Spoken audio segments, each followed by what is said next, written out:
Hola, ¿qué tal? Bienvenidos sean todos y todas a Ojalá, una noticia que aparece pues hoy en todos los medios, la firma del pacto eléctrico, que nos habíamos propuesto hacerlo, llevarlo a cabo en los primeros 4 años de gobierno del presidente Danilo Medina, donde sí fue posible, o cuando sí fue posible, firmar el pacto por la educación.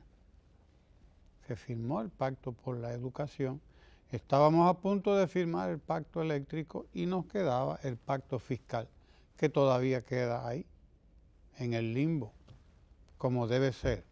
Hasta tanto, los mandamases de este país, todos los sectores que están implicados en cada una de estas cosas, de estos pactos, decidan sentarse a determinar por dónde es que le entra el agua al coco, es decir, a ponernos de acuerdo, porque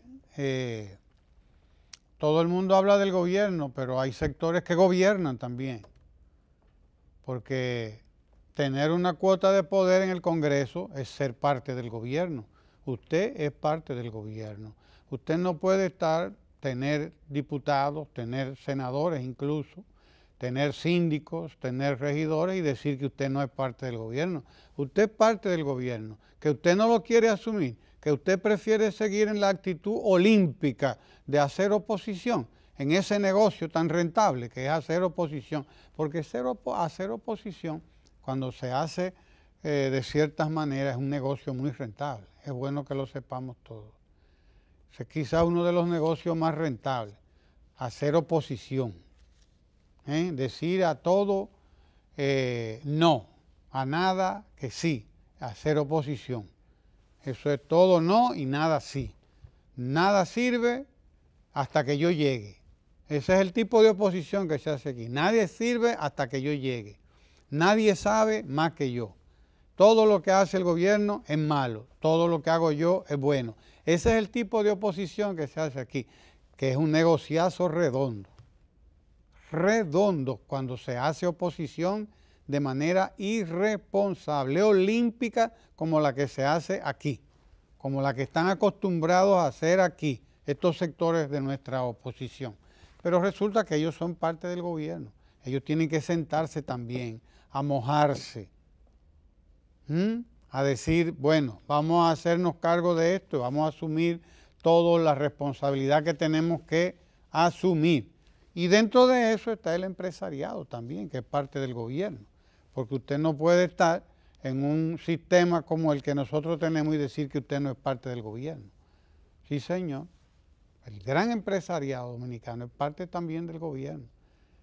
Tiene la sartén por el mango, porque esta sartén está agarrada por el mango del gobierno, el mango de la oposición, y también hay otra mano que está en el mango de la sartén, que es la del empresariado y la de ciertos grupos de poder como las iglesias y todas esas instituciones que son también parte del gobierno de la sociedad. De la sociedad. Entonces, para usted firmar un pacto tiene que convocar a los sectores concernidos, a los sectores que intervienen en las decisiones en la sociedad, porque no se trata de que impongamos el pacto eléctrico, no se trata de que se imponga, de que el gobierno imponga el pacto por la educación, que bien pudo haberlo hecho, pero no lo ha hecho, porque el presidente Danilo Medina entiende, y podríamos decir que el PLD lo ha entendido así en sus mandatos, 4 mandatos, que ya va a tener ahí 5 mandatos, sí, exacto, 3 y 2, 5. Por 4 son 20 años, son 20 años negociando con todo el mundo. Y el presidente Danilo Medina, que propuso los 3 pactos, el pacto por la educación, el pacto eléctrico y el pacto fiscal, pues tiene 6 años toreando esto, convocando a todo el mundo. No, señores, vamos a firmar todos, vamos a hacernos responsables todos. Dijeron todos, así es. Y entonces, bueno, por fin se firmó el Pacto por la Educación, porque ese era fácil, relativamente fácil, aunque hay una parte del Pacto por la Educación que se llama sostenibilidad, que si usted no llega a un entendimiento fiscal, pues podría llegar un momento en que no sea, entre en problemas de sostenibilidad el pacto educativo, porque un pacto depende del otro. Eso es bueno que lo sepamos, porque es una cadena. Porque el pacto fiscal lo que busca es garantizar la sostenibilidad fiscal, garantizar los ingresos necesarios al Estado para mantener funcionando todos los planes y todos los proyectos que se están y que se han puesto en funcionamiento en los últimos tiempos. Punta Catalina pudo haber sido construida con dinero propio, con dinero de aquí. Claro que sí, si hubiese existido un pacto eléctrico, pero no había un pacto eléctrico. No podemos posponer la construcción de Punta Catalina. Punta Catalina hay que construirla a como dé lugar. Aquí hubo sectores que intentaron que no se construyera Punta Catalina. Hubo sectores poderosísimos que intentaron que el Estado no tuviera la posibilidad de acceder a 700 megavatios de producción de energía, que el Estado no tuviera la posibilidad de negociar, pero resulta que no, que ahí llegó una persona, un presidente, un gobernante que dijo eso no es así. Se equivocaron medio a medio se equivocaron. Punta Catalina va, más de 700 megavatios del Estado. ¿Para qué? Bueno, para que estos sean los que primero ingresen al sistema eléctrico nacional interconectado. Y después de estos 700 megavatios, en el sistema nacional interconectado, negociamos. A partir de ahí es que vamos a negociar. De lo que me cuesta producir esto, a partir de ahí vamos a negociar. Sí, porque es muy bueno negociar con alguien a quien usted le tiene el pulso doblado, se lo tiene pegado allá abajo, no lo deja levantar. Es muy fácil negociar así, con alguien que tiene un narigón puesto, usted lo lleva para donde quiera. Así no se negocia. Así no se negocia. Y el Estado Dominicano tenía un narigón puesto, bien puesto ahí. Le tenían el pulso bien tumbado. Claro, con el problema eléctrico. Obligado a mantener un subsidio en los últimos, el último año debe haber rondado los 600 millones de dólares de subsidio con la subida del costo del petróleo en el mercado internacional. Debe habernos costado alrededor de 600 millones de dólares. Lo habíamos previsto en unos 400 millones de dólares, poco más de 400. Pero con la escalada del petróleo en este año, pues debe haber subido a los 600 millones de dólares. Oiga usted, 600 millones de dólares. Eso es más de la cuarta parte de lo que costó Catalina. O la cuarta parte, casi justo la cuarta parte del precio de Punta Catalina. Hemos pagado a Punta Catalina yo no sé cuántas veces en los últimos 10, 20 años. La hemos pagado yo no sé cuántas veces. Sí. ¿Cuánta Punta Catalina pudimos haber construido si aquí hubiese habido la decisión que tomó el presidente Danilo Medina de construir a Punta Catalina? Claro que sí. Con Punta Catalina comienza el fin de los apagones y Punta Catalina yo estoy seguro que ha sido pieza cardinal, pieza capital para conseguir el pacto eléctrico que vamos a firmar ahora por fin y que permitirá que el sector eléctrico sea un sector más estable, más competitivo y con Punta Catalina más. Con Punta Catalina más. Y debíamos estar preparándonos para dentro de 2, 3, 4 años, no sé, lo que sea, construir la otra central eléctrica a gas natural, que hay que construirla. Y ahora a lo mejor el sector privado entiende que podrá participar ya desde la construcción en el proyecto, porque no quisieron participar en Punta Catalina. Lo que hubo fue una oposición feroz, para eso se inventaron una cosa verde que andaba caminando por las calles, hasta eso lo utilizaron, para tratar de doblarle el pulso al Estado Dominicano. Inventaron una cosa verde, ¿cómo se llamaban? ¿No? Una mancha verde, sí, que andaba, sí, manchó varias veces algunas de las calles de la capital, hasta darse cuenta después de que eso no servía para nada, de que todo eso no era más que un mamotreto, un mamotreto con muchos fines, con fines incluso inconfesables, mezclados ahí, ¿sí?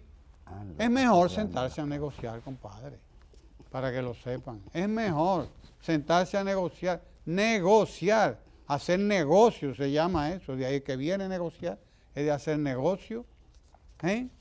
Vamos a sentarnos a negociar, vamos a sentarnos, porque total, ustedes tienen la sartén por el mango y la van a tener, o no la van a tener, porque si así fuera, ¿verdad? Que no la van a tener, pero bueno.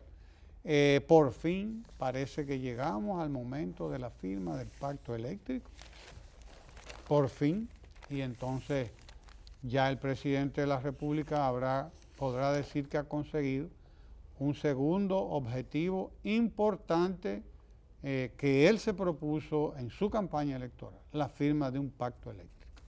La firma del pacto por la educación en su primer periodo, la firma del pacto eléctrico en su segundo periodo. Nos queda el pacto fiscal, pero quedan casi 2 años de gobierno. ¿Se meterá alguien a negociar una cosa así en el proceso de elecciones? No, no lo creo. Pero está ahí. Ese es una meta, no del presidente de la República, que con mucha responsabilidad, con mucha sabiduría además, con decisión, pero con mucha prudencia, se propuso que había que firmar esos 3 pactos. Fue necesario un segundo periodo de gobierno para llegar al pacto eléctrico, porque en el primero no se pudo conseguir. En el primero apenas pudimos conseguir el pacto por la educación. Oiga usted, y para que usted sepa, ese pacto por la educación está sujeto al pacto fiscal, al que tenemos que llegar al acuerdo de cómo vamos a financiar, de cómo vamos a mantener el modelo funcionando, un modelo que cree más oportunidades para los pobres de este país, más oportunidades para los pobres de este país, que a mucha gente le molesta que los pobres progresen, a mucha gente como que le molesta, no les gusta que los pobres, que la clase media crezca, la media baja sobre todo, y la muy baja, la pobre, la muy pobre. Mucha gente le molesta eso. Entienden que el crecimiento de la sociedad debe quedarse arriba, debe quedarse en unos pocos. Eso entienden los que están gobernando el mundo hoy, dispuestos a acabar con todos los gobiernos progresistas en América Latina. Y los han acabado uno a uno. Los acabaron todos, uno a uno. Sí, porque no se puede estar invirtiendo en los pobres, no, señor. Oiga usted, qué cosa más deleznable, más lamentable, más triste, que se quiera mantener un modelo económico a trancas y a barrancas, un modelo que concentra la riqueza de una manera brutal en un grupito de la clase media alta y la clase alta de la sociedad. El último quintil, el quintil más alto de la sociedad, como le llaman los técnicos, a ese quintil, el de los más ricachones, el de arriba. Mientras el último quintil, el de abajo, la última quinta parte, el último 20% de la sociedad, se lo lleva quien lo trajo. Sí, señor, se lo lleva quien lo trajo. No, vamos a financiar, vamos a buscar la manera de financiar entre todos una sociedad más justa, más equilibrada, más distributiva, más distribuidora de la riqueza nacional. Para eso necesitaríamos el pacto fiscal, pero parece que el presidente tendrá que proponerse ese pacto para más adelante. Vamos a dejarlo así porque sí, porque parece que ha sido un pacto por periodo. Sí, ha sido así, pero bueno, qué bien, me gusta. Llevémonos uno por periodo. Sí me gusta, quién sabe, si no está del todo mal.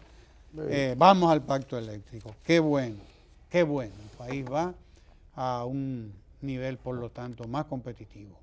Ahora falta que nos dejen, que nos permitan seguir por donde vamos. Sí, porque hasta eso hay que pedir, que nos dejen, por favor, que no nos colapsen, sí, porque entonces hablan de colapso. Colapsó fulano, colapsó sultano, pero claro, si usted me colapsa, ¿cómo no voy a colapsar si usted me colapsa? Hágame el favor. Entonces no, llegamos al punto en el que todos tenemos que participar. Sí, señor, no hay otra manera. Todos tenemos que participar. De ahí todo ese esfuerzo del presidente por lograr participación de todos los sectores, pero sobre todo de los pobres, de los más pobres, y de los pequeñísimos emprendedores, los chiquitos emprendedores, los pequeños negociantes. Esas visitas sorpresas son para eso, para que si usted tiene 200 vacas, o si en una cooperativa tiene 100 vacas o 200, pueda tener 400 y podamos producir más. Y que si usted tiene 10 tareas de tierra, pueda tener 20 o 40, o poner a producir las 10, pero con un invernadero que va a producir más. Es eso lo que queremos, que todo el mundo tenga participación en la riqueza del país. Bienvenido al pacto eléctrico que va a firmarse en el Palacio Nacional ya, prácticamente ya, mañana ha pasado. ¿Cuándo es? Mañana. Mañana. Creo que es mañana que va a ser firmado el pacto eléctrico en el Palacio Nacional. Otro triunfo más de la administración del presidente Danilo Medina. Otro triunfo más, indudablemente. ¿Y qué triunfo? Se lo debemos a Punta Catalina también. Habrá que decirlo. Mire, diga usted. Hoy 19 de febrero del año 2019, 19 para quienes creen en los números, ahora que se habla de aumentar el número de bancas. Y ahora que hay un señor por ahí que vive dando números, hoy es 19 del 2019, un día como hoy, pero del año 1858, una efeméride que destaca la prensa nacional, fue proclamada por el Congreso Constituyente de Moca, la llamada Constitución de Moca, y remitida a Santiago.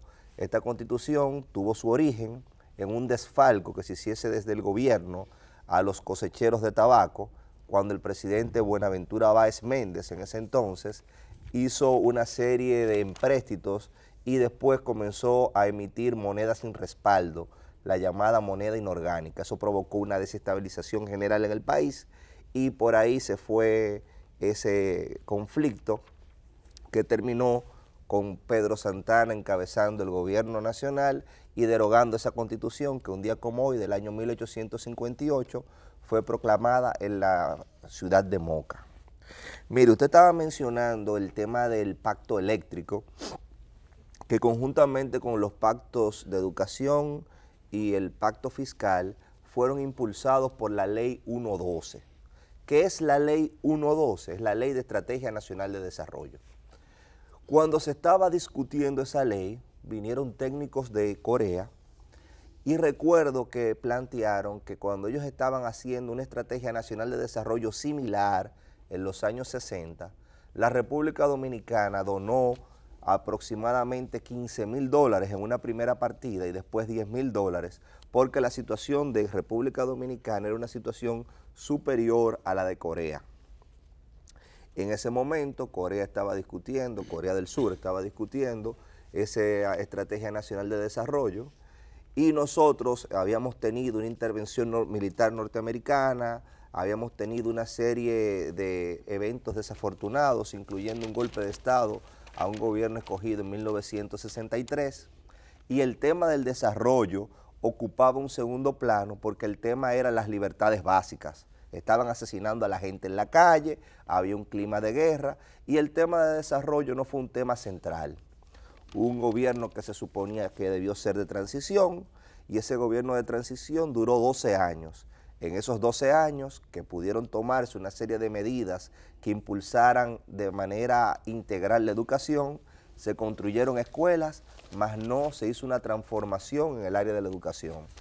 Se construyeron apartamentos, mas no se hizo con un criterio de integración urbana, de desarrollo urbano sostenible, porque había un movimiento de la gente que venía del campo, que no encontraba oportunidades en el campo, hacia la ciudad. Eso generó que mientras Corea se fue desarrollando, cumpliendo su Estrategia Nacional de Desarrollo, República Dominicana no tuviese realmente un instrumento que indicara para dónde iba. Los años posteriores fueron un desastre en términos de políticas públicas, incluyendo el retorno de Balaguer por un desastre a propósito de emisiones de dinero inorgánico, como mencionamos que había pasado en Moca. Eso pasó en el periodo de Salvador Jorge Blanco y terminamos con una moneda que estaba prácticamente a la par, con una moneda que terminó al 3 por 1, un incremento de un 300%, que lo sintió la gente en sus costillas. Eso generó hasta una poblada. Hacemos este recuento porque cuando a partir del 2012 los sectores se unificaron y se le dio una concepción de ley orgánica a la Estrategia Nacional de Desarrollo. Una ley orgánica es una ley que es casi constitucional en el sentido de que es más que una ley adjetiva, es un intermedio entre la Constitución y las leyes normales. Una ley que tiene una mayoría cualificada. Esta ley de Estrategia Nacional de Desarrollo dice cuál es el camino, y uno de sus caminos son los pactos público-privados, que buscan integrar a la sociedad en la solución de sus problemas. Pero parece que ha dado trabajo que la sociedad dominicana se aglutine en el consenso para la solución de sus problemas. Se ha tomado el tema de la educación, pero el tema tal vez más importante, porque impulsaba los otros dos pactos, que era el tema del pacto fiscal, el tema de cómo se iba a financiar todos los demás pactos y toda esa estrategia de desarrollo, ha quedado en un segundo plano. Gracias a Dios y gracias a una visión tal vez muy acertada, se ha logrado superar lo que no se ha tenido por el pacto por una eficiencia fiscal. Ha habido una eficiencia recaudatoria que sin llegarse al pacto fiscal ha permitido que hasta ahora se puedan ir sorteando esos compromisos. Pero es necesario, tarde o temprano, que se haga una reestructuración, porque nosotros no podemos tener un desarrollo si no hay una reestructuración de nuestro régimen de financiamiento. Y eso es lo que busca el pacto fiscal. El pacto eléctrico era también un anhelo que tenía la sociedad dominicana, producto de que todos conocemos cuáles han sido nuestras peripecias en el tema energético. Hubo un ministro, un exministro que hoy es candidato, que dijo que en 3 meses iba a resolver el tema eléctrico. Y mire usted cómo pasaron de 3 meses a años. La primera solución seria al tema eléctrico viene a ser Punta Catalina, y este pacto eléctrico no es más que, aunque tardío, una culminación de esa respuesta seria que se le dio al problema eléctrico. Pero mire, yo quería hablar de dos temas, o quiero hablar de dos temas. Leo la prensa nacional y veo una primera página donde hay una posición de la Iglesia Católica que cuando leo lo que se resalta en la prensa nacional, hasta miedo me da, porque veo que se habla de un clima de inseguridad, de un clima de violencia, de un clima donde hay que evitar una fusión inminente con Haití, y esa no es la República Dominicana que yo conozco. Es verdad que nosotros tenemos problemas de delincuencia, es verdad que nosotros tenemos problemas de violencia, eso es algo innegable, pero también esa reconstrucción mediática de la realidad no siempre expresa lo que uno realmente está viviendo. Cuando nos vamos a las estadísticas, nosotros nos encontramos con que han descendido la tasa de homicidios por año. esa tasa que se mide, la tasa de homicidio por cada 100.000 habitantes, que es el indicador que da esa Estrategia Nacional de Desarrollo, cuando yo la veo, me doy cuenta que la meta que se tenía para el año 2020 se alcanzó en el año 2017. Y si bien uno quiere que existan mayores niveles de seguridad y que nos comparemos con países que están en mejor posición que nosotros, tenemos que partir de cuál era nuestra realidad y cómo esos indicadores que establece la Ley de Estrategia Nacional de Desarrollo fueron creciendo. Nosotros vamos a traer aquí estudios que se han hecho al respecto, algunos se han publicado, algunos ya lo hemos compartido, donde se ven esas tablas y se ven gráficos en donde se percibe como año por año las estadísticas demuestran que la cantidad de homicidios violentos han bajado en República Dominicana. Por el otro lado, se habla como que hay un tema de fusión con Haití, que parece inminente, que hay que reforzar las leyes fronterizas y la frontera, y yo no había visto nunca una inversión similar a la que se ha hecho en la frontera en términos de cantidad de militares que hay en la frontera, mecanismos de última generación como los drones vigilando la frontera. O sea, antes no había eso, ahora lo hay, puestos de control de vigilancia y toda una política de reforzamiento en la frontera que incluye programas sociales como las visitas sorpresas, que ha ido a esas comunidades y ha fortalecido la asociatividad en esas comunidades y que la gente no venga del campo a la ciudad y abandone esas comunidades fronterizas. Entonces, cuando yo veo lo que está diciendo la prensa nacional, ese tremendismo, esa reconstrucción mediática de la realidad, yo digo, pero ven acá, eso no es la República Dominicana.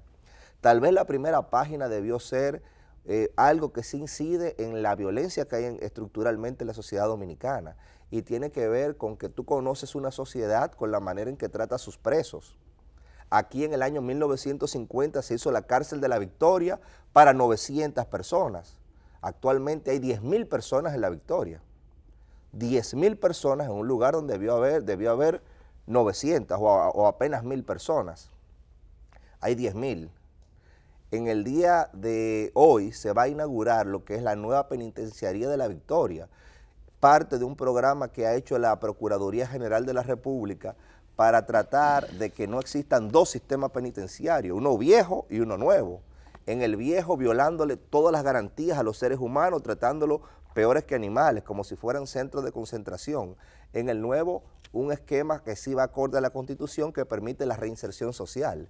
Hay que eliminar en República Dominicana eso, y eso parece o debe ser el compromiso, porque así también lo plantea la Estrategia Nacional de Desarrollo en el sentido de que debemos ser una sociedad respetuosa de los derechos humanos.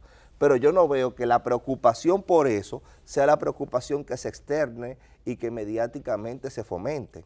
Nosotros necesitamos mejorar cómo tratamos a los presos, porque tarde o temprano debe de producirse un proceso de reinserción social.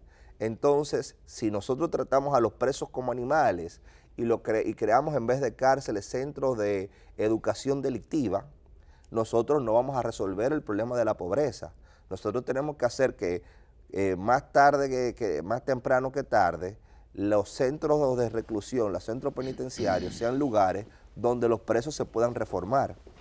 Entonces, por último, yo veo que en la página número 10 se resalta uno de los programas más importantes que he visto en ese sentido conjuntamente con lo de la nueva penitenciaría de la Victoria, que es el Centro de Acción Psicosocial, que tiene el despacho de la primera dama, que el Centro de Atención Social e Internos, el CENASI, que está trabajando con los internos que ya están próximos a salir a la calle para su reinserción social, para que esa persona que va a pasar de un periodo de reclusión en donde se degrada el ser humano, por más que me quieran decir, o sea, los estudios te dicen que la reclusión siempre tiene una degradación sobre el ser humano y por eso hay otros países y otras sociedades que lo que se plantean es la eliminación de las cárceles y el cambio a nuevos modelos.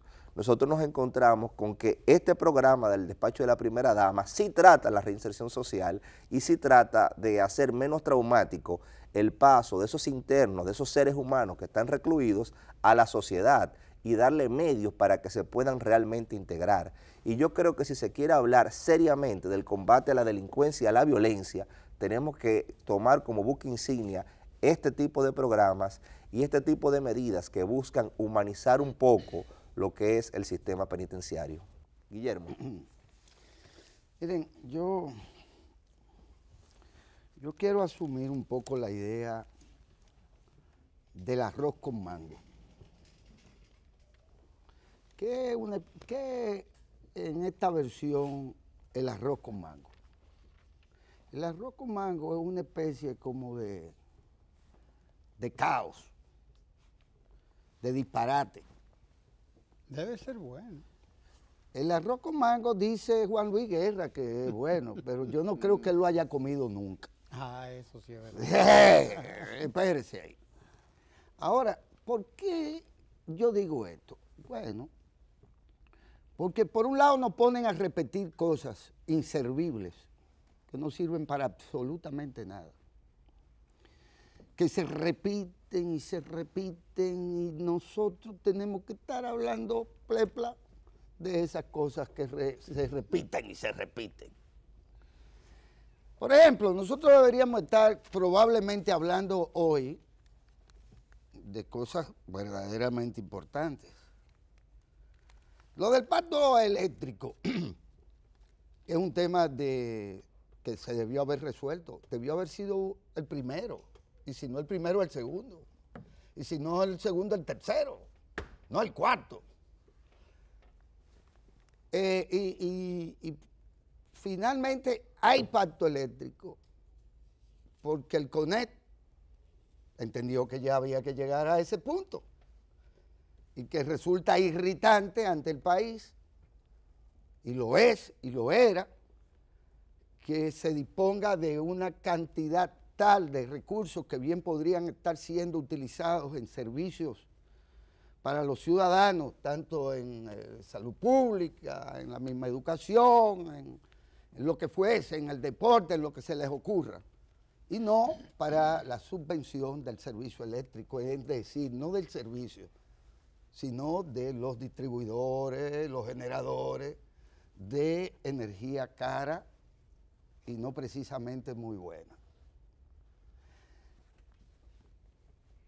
Y llegado a este punto entonces, claro que Catalina, que ya lo habíamos dicho hace 3 años, 4 años, Catalina iba a modificar la actitud de quienes tenían que sentarse en la mesa de negociación y arribar a un pacto eléctrico, que resulta ser que les va a beneficiar a ellos más que a nadie. No, para que lo sepan. Para que lo sepamos, ¿verdad?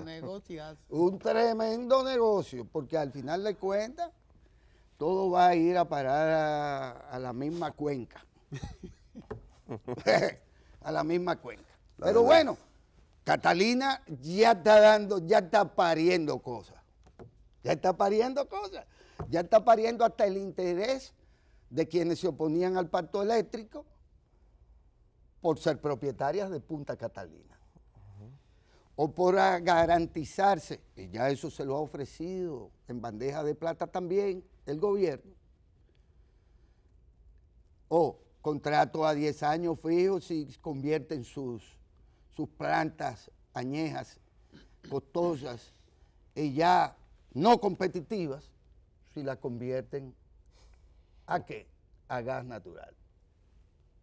Y si ustedes hacen eso, pues nosotros se lo garantizamos, que nosotros les vamos a comprar, cuenten con eso, con que le vamos a comprar todo lo que ustedes produzcan de energía en los próximos 10 años. Hagan la inversión en la conversión, que para allá vamos. Pues bien, Punta Catalina ya está pariendo beneficios para el pueblo dominicano. Los ha llevado a la idea de que, bueno, señores, más vale que se firme el pacto, porque si no firmamos este pacto, aquí nosotros, el pastel no va a ser nuestro, cuando el pastel puede ser nuestro. Basta con un poco de sentido común. Y el sentido común indica que Punta Catalina es una inversión del pueblo dominicano, del Estado dominicano, que nos va a garantizar, sin detener la inversión en la matriz energética nacional diversificada, va a significar la garantía de que la nación, el país, pueda seguir creciendo económicamente. Porque el crecimiento, eso que hablan, el crecimiento, sin el crecimiento de la oferta energética, no puede haber crecimiento de la economía. Y si puede haberlo, podrá ser en corto plazo, ya a poco, ¿verdad? Pero el crecimiento de cualquier economía se basa en su capacidad de consumo, si no de procesamiento, de consumo de energía. Es así, por más eficiente que se sea. Cuando la familia crece y crece como los espaguetis Milano, o se reparte lo poco que se ingresa al hogar entre más, lo que quiere decir que eso da a menos, no hay otra forma, o se generan mayores ingresos. ¿No es así, Pedro? Se necesitan nuevos ingresos para poder compensar lo demás. Ramón. Así mismo. Entonces, eso en cualquier familia, bueno, pues en cualquier país por igual. En cualquier país por igual. Pero ya veremos los beneficios. A corto plazo vamos a ver los beneficios de Punta Catalina. Y por suerte ya quizás comenzaremos a hablar de otras cosas más trascendentes, más cósmicas. Pero siga con el arroz con mango. Sí, sí, pero voy para allá para el arroz con mango. No me conduzca, que yo no necesito lazarillos. Por si, todavía. Igualdad, miren, la iglesia nuevamente nos exhorta a todos, al gobierno en este caso, a hacer cumplir la ley migratoria. Qué preocupación esta tan grande. Pero yo quiero referirme en medio de este arroz con mango a la convocatoria que ha hecho el Papa Francisco. ¿A qué ha convocado y a quiénes ha convocado el Papa Francisco? El Papa Francisco ha convocado a todos los episcopados, sus representantes, a un tremendo tertulia en el Vaticano, del mundo, con un único tema. Y escúchenlo, queridos apóstoles, santos y demás encarnaciones de la divinidad. Pastores. Y pastores y demás. ¿Ustedes saben a qué? Y deberían ellos estarnos diciendo por igual si están o no de acuerdo con el Papa Francisco. Cosa que no han hecho todavía, aún. Y le tienen ahí como un demonio medio oculto. ¿Ustedes saben a qué? O a discutir el tema ya de los abusos de todo género, pero fundamentalmente del sexual, de los abusos sexuales contra niños, contra hombres, contra mujeres, contra ancianos, contra cual que le pasa por el lado. Eso ha hecho el Papa Francisco, porque ya resulta tan grotesco todo lo que ha emergido de esa podredumbre del que comete cosas y se juzga a sí mismo. Por lo tanto, de la bendita impunidad. Porque si ha habido una clase de impunidad, está referida a los abusos que bien ya denuncia el Papa Francisco como inaceptables, cuyos responsables, según voy entendiendo la lógica esta, son los episcopados del mundo. Y deberíamos entonces no que nos den pelitas a nosotros, sino deberíamos nosotros exigirle a nuestros queridos episcopados que fijen posición categórica determinante en contra de la impunidad, con que se ha protegido con muchos cuartos, por tanto, de la feligresía, porque sépase que todos los casos, o la mayoría de estos, han sido resueltos en negociaciones comerciales, en transacciones en las que se caracterizan de los abogados, en donde si yo tengo los cuartos para transar esto en la mesa de negociación, se olvidó el proceso legal para que la gente no cometa crímenes que queden impunes, que sean impunes, porque a eso vamos. Es que Papá Dios lo dijo a través de su hijo.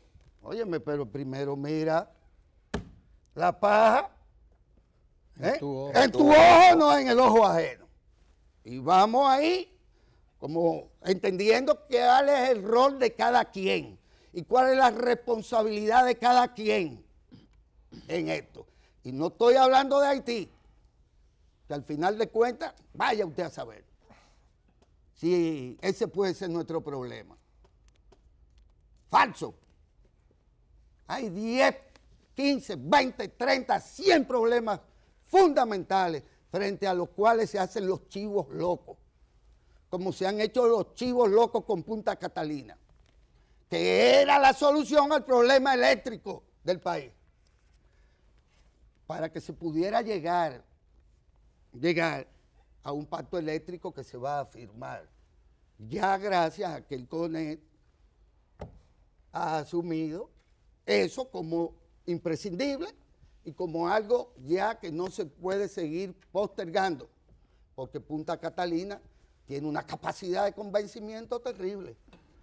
Nos hace entrar en razón a todos, productores y consumidores, nos hace entrar en razón.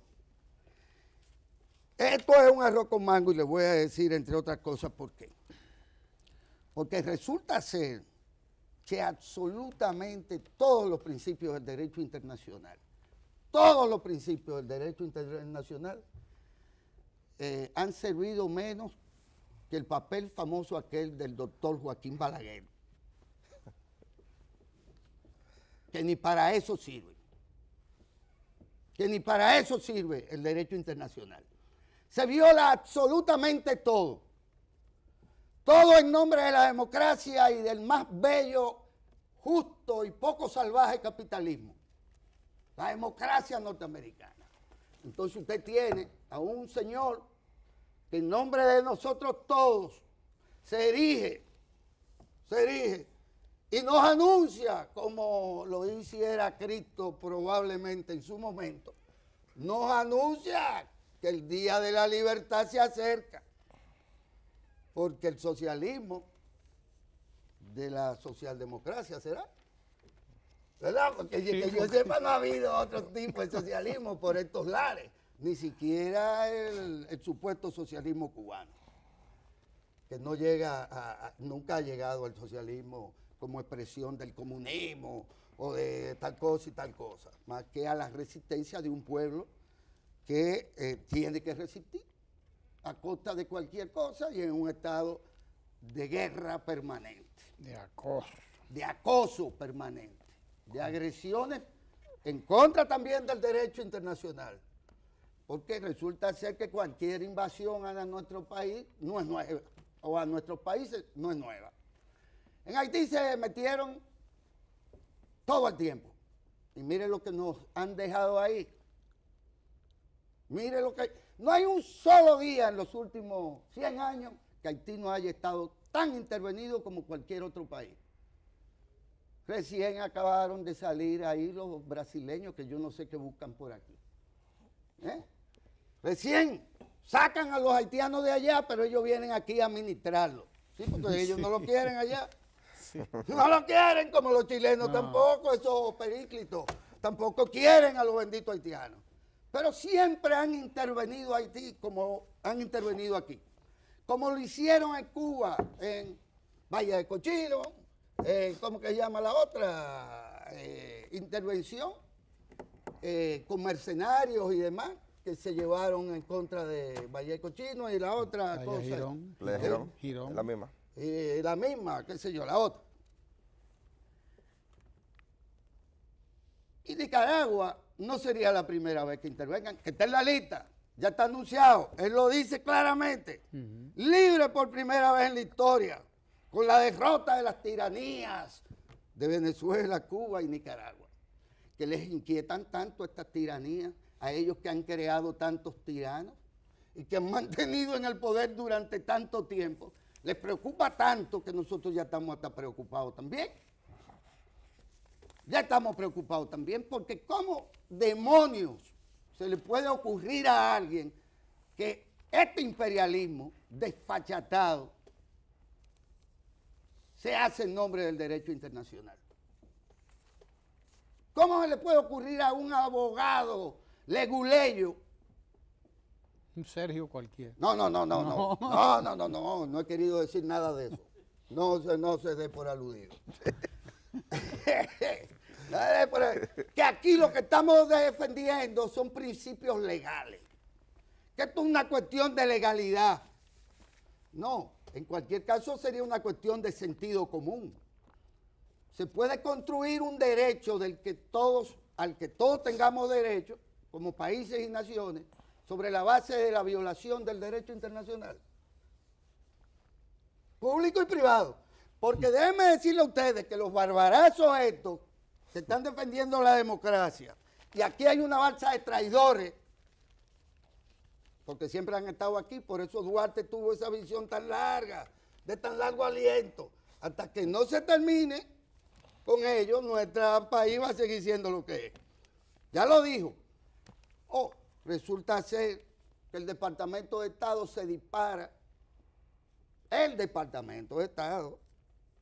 No la gente que, no lo que tienen que ver con el que la gente viaje, salga de un país y entre a otro, y regrese y vaya, que todos sabemos que no es competencia de quién, del Departamento de Estado. Pues se disparan, afectando intereses públicos y privados, se disparan y dicen, mediante un comunicado a todo el que quiera venir a este país, que cuidado, que aquí no se puede venir porque aquí hay una situación particularmente de riesgo y de violencia. Cuando los polos turísticos nuestros son los destinos más seguros, que es más, que ni siquiera temblores de tierra ni tsunami hay. Ni siquiera tsunami hay todavía, que debería en algún momento volver un tsunami para ver cómo es que estamos preparados ante ese tipo de tragedias y de situaciones. Resulta ser que justo en esta coyuntura en que el país parece una tacita de oro, porque hay que decirlo así, como lo dijo el presidente del BID, que acaba de decir, bueno, señores, esto tenemos que consolidarlo, esto está muy bien, aquí los datos dicen esto, vamos a mejorar esto por aquí, pero este país está como ningún otro. Justo en este momento, estos señores, que son los papaupas de la libertad y la democracia, se disparan contra un socio comercial. Contra un socio comercial no solo del Estado dominicano, sino del empresariado dominicano, porque la industria turística en este país no es estatal. Totalmente privada. Totalmente privada. Y sin embargo, no importa, porque igual da el señor que no me acuerdo del nombre, el que fue electo hace un mes, 2 meses en Haití. Igual da ese Maduro que cualquier otro que se le meta por el medio y que no entienda que el derecho internacional no sirve para nada. Más que para que ellos lo invoquen cuando lo van a violar. O cuando establezcan un estatuto colonial nuevo que les permitirá hacer lo que ellos no hacen en sus países. Y el que no crea en lo que uno dice, bueno, que busque gente en Estados Unidos, que le acaban de decir a Dalí de los negocios y de la libertad, naturalmente, de la libertad inmobiliaria, cosas de eso. Le acaban de decir que quien determina cuándo y cómo y dónde se mueve el ejército de los Estados Unidos. El Congreso. El Congreso de los Estados Unidos, democráticamente hablando. O debía ser. No, que es así en el ordenamiento de ellos. Puede hacer una operación y en determinado tiempo conducir, mover todo aquello, pero tiene que llevarlo al Congreso. Igualdad. Van a hacer lo que han planeado. Porque es así. Los imperios tardan mucho en moverse porque son medio torpes por el tamaño. No son como LeBron James y cosas así. Pero después que se mueven, tienen una tabla rasa para todo el mundo. Y es que vamos para allá. Todo el que se nos meta por el medio, todo el que se meta cuando el río viene crecido se lo lleva el río. Y no importa que esto sea una tacita, lo descomponemos, armamos el caos y eso se va a recomponer ya nosotros, apropiándonos por lo menos un 50% del petróleo que tenemos. Sí, porque si hay petróleo en Venezuela, hay petróleo aquí, a mí que no me hagan cuento. Y que si es bueno el petróleo venezolano, va a ser bueno el petróleo nuestro. Y que no puede ser el petróleo nuestro, solo nuestro, sino que hay que darle por lo menos un 50% a este corsario que anda por ahí, que anda por ahí llevándose el mundo por delante. Porque de eso es que se trata, de la defensa de principios. Hay gente que no le gusta hablar de soberanía y dice que esos son de naciones que surgieron hace 200 años, que el concepto de nacionalismo y cosas surgió allá, pero que eso ya es una bagatela, una mercancía barata. Mire, pero déjeme cerrar esto con esto, querido cierre. director. Sí, Sí, señor, ahora mismo cierro. Ahora mismo cierro. De cara al proceso electoral nuestro, porque al final de cuentas... Te siguen el arroz con mango. Sí, el arroz con mango. Aquí, sí, ¿por qué? Porque aquí no van a dar un golpe de Estado como se lo están dando a Venezuela. Ya lo intentaron. Pero nosotros no estamos en ahí. Ya lo intentaron. Sí, estamos en lista. Estamos en lista, aunque usted crea que no. Ponga su barba en remolque, lo pueden trasladar. Y no para la frontera. Lo pueden trasladar y no para la frontera. Mire lo siguiente. Las elecciones nuestras son parte de este arroz con mango. También. Claro que sí. Claro que sí. Porque no nos quieren. No nos quieren porque la idea no es sacar de la pobreza a millones de gente.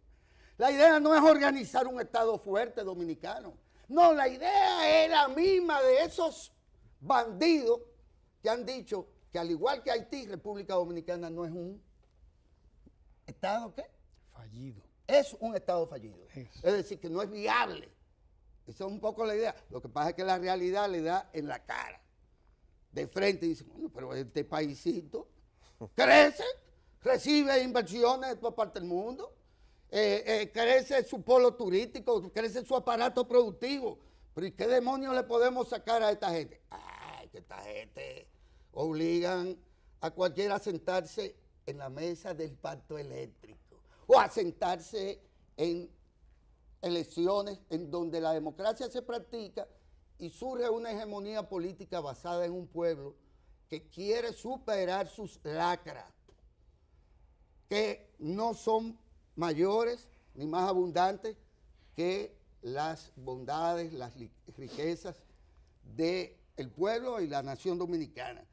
Y aquí hay que jugar también al futuro de corto plazo, que son, o vamos a echar todo esto por la borda, todo este progreso, todos estos pasos de avance, o simplemente vamos a dejar que alguien diga, bueno, esto hay que hacer coca, porque esto no funciona si no es con coca, y cuidado si te baja porque te voy a reventar ahí abajo. Porque ese es el juego del abusador.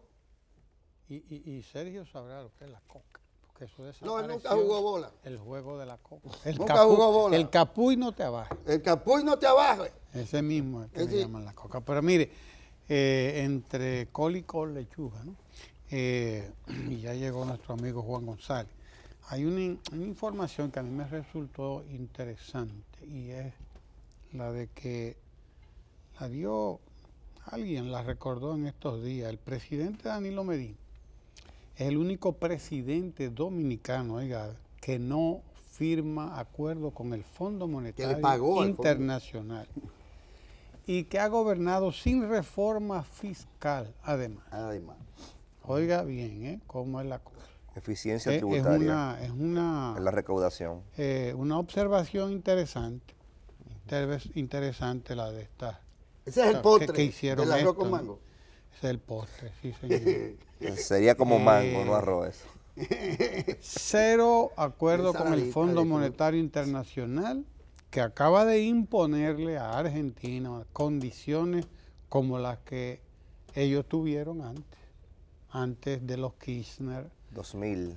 Que que fueron los que le dijeron al fondo, no, ustedes están equivocados. Eso no se va a hacer así. Aquí no se va a escribir con sangre ninguna reforma económica. Sí, porque las reformas económicas del fondo son reformas económicas que se escriben con sangre. La letra con que se escriben esas reformas es con sangre. Es sangre líquida, pura. Porque desde luego son fórmulas sumamente duras. Nosotros las conocimos aquí en el 84. Usted decía ahorita, ¿no?, cómo se disparó la prima del dólar, 300%. Cómo se dispararon todos los precios, cómo se tiró el pueblo a la calle, cómo murieron decenas de dominicanos. Cientos. Sí, se calcula que deben haber muerto ¿Ustedes estaban así? entre 200 y Tenía 300 2 dominicanos. años. Yo recuerdo el corralito, ya que El estaba hablando de corralito Argentina. argentino. El corralito, claro que sí, Señor. se le impuso a Argentina. Me Son acuerdo de reformas Caballo. muy duras, porque exigen un tope del déficit fiscal que imagínese usted, y que exigen el acuerdo con el fondo que provee fondos, pero ya usted sabe a qué costo, al costo de que usted se apriete el cinturón hasta que no le quede cintura, sino que se estrangule, es una estrangulación. Y resulta que la República Dominicana ha estado bien dirigida en estos últimos tiempos, en esta materia, porque no ha necesitado al Fondo Monetario Internacional para financiarse, y sí, sin embargo, ha tenido con el fondo acuerdos de vigilancia para que el fondo venga a vigilar la economía. Porque eso es importante, que a usted lo vean, que a usted le den seguimiento, que a usted lo acompañen. Sí, las organizaciones internacionales, eso se llama transparencia. Eso se llama Y que transparencia. lo financien también. Bueno, y si quieren financiar esa vigilancia, ¿Y por qué no? que la financien, ¿por qué no? Claro que sí, que la paguen ellos. Sí, es importante que se nos vigile, para que se vea que nosotros somos responsables, que nosotros sabemos administrarnos y que lo hacemos tan bien que no los necesitamos.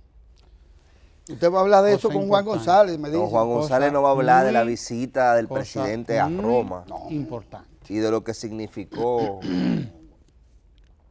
entre otras cosas, esa visita. Bueno, Pero bueno, y es eso. importante saber esto. En los últimos 6 años de gobierno no ha habido acuerdo con el Fondo Monetario Internacional. No ha habido necesidad de hacerlo tampoco, porque la forma en que se ha manejado la economía ha sido realmente modélica, con un déficit que no llega en algunos momentos ni siquiera al 2%. Un país que llegó a manejarse con un déficit de un 6, de un 7%, tiene 6 años que se maneja con un déficit que debe rondar el 2%. Y eso porque es necesario, además, porque ha sido necesario. Hemos dado clases de cómo manejar una economía poniéndola a producir empleo, producir oportunidades, producir riqueza. Somos el país que más creció en América Latina en el 2018 y además somos modelos ya también en iniciativas dirigidas a la distribución de la riqueza. Redistribución, dicen algunos. Yo digo distribución, que es re ni que nada. Es una distribución lo que tiene que haber. Distribución.